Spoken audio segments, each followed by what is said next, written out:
Hariom everyone. काफ़ी सारे लोग होते हैं ना कि जो कुछ भी खा लें, कितना भी खा लें, उनका बॉडी वेट कांस्टेंट रहता है, वो हमेशा हेल्दी रहते हैं, उनका इम्यूनिटी बहुत स्ट्रांग होता है।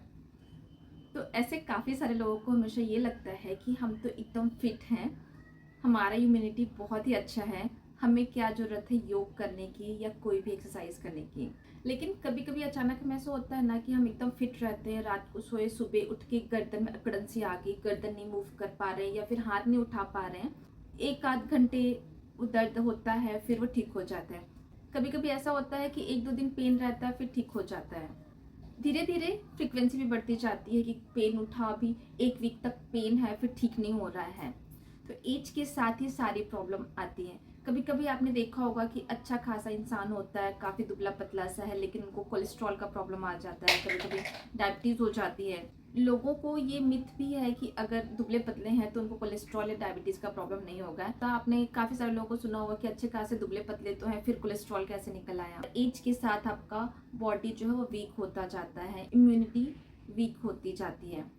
कहते हैं ना, prevention is better than cure. तो मेरा भी वही मानना है, yoga is better than cure. ऐसा नहीं है कि आप अगर योग करते हैं तो बीमार नहीं पड़ते, तभी भी हम बीमार पड़ते हैं, लेकिन बीमार पड़ने की फ्रीक्वेंसी कम हो जाती है, हमारी इम्यूनिटी बूस्ट हो जाती है। तभी भी आप बीमार पड़ते हैं तो जल्दी रिकवर हो जाते हैं। और जनरली जो भी प्रॉब्लम स्टार्ट होती है ना, वो 30+, 35+ के बाद होती है। थायराइड होता है लोगों को, कोलेस्ट्रॉल होता है, हाथ पैर जाम हो जाते हैं। स्पेशली वुमेन हेल्थ को काफ़ी फोकस किया जाता है, क्योंकि उनकी बॉडी में हर स्टेज में इतने सारे चेंजेस होते हैं।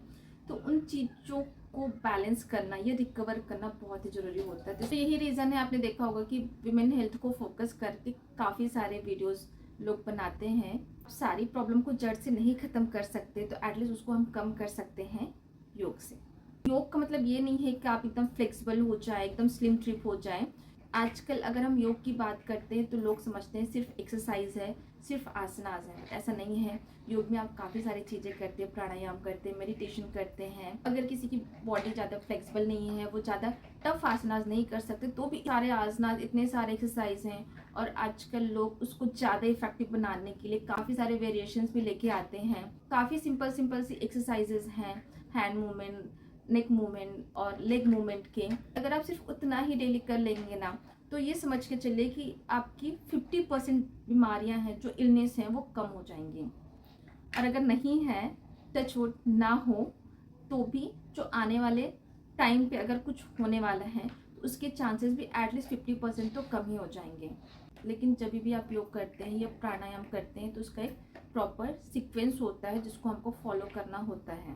अब काफ़ी सारे लोग अननोइंगली इतनी छोटी छोटी मिस्टेक कर देते हैं जब अपना योगाभ्यास करते हैं ना, कि उसको रिकवर करना काफ़ी मुश्किल होता है। हमारे योग में ऐसा कहते हैं कि अगर आप कोई इंजरी योग से हुई है तो उसको ठीक करना बड़ा ही मुश्किल होता है।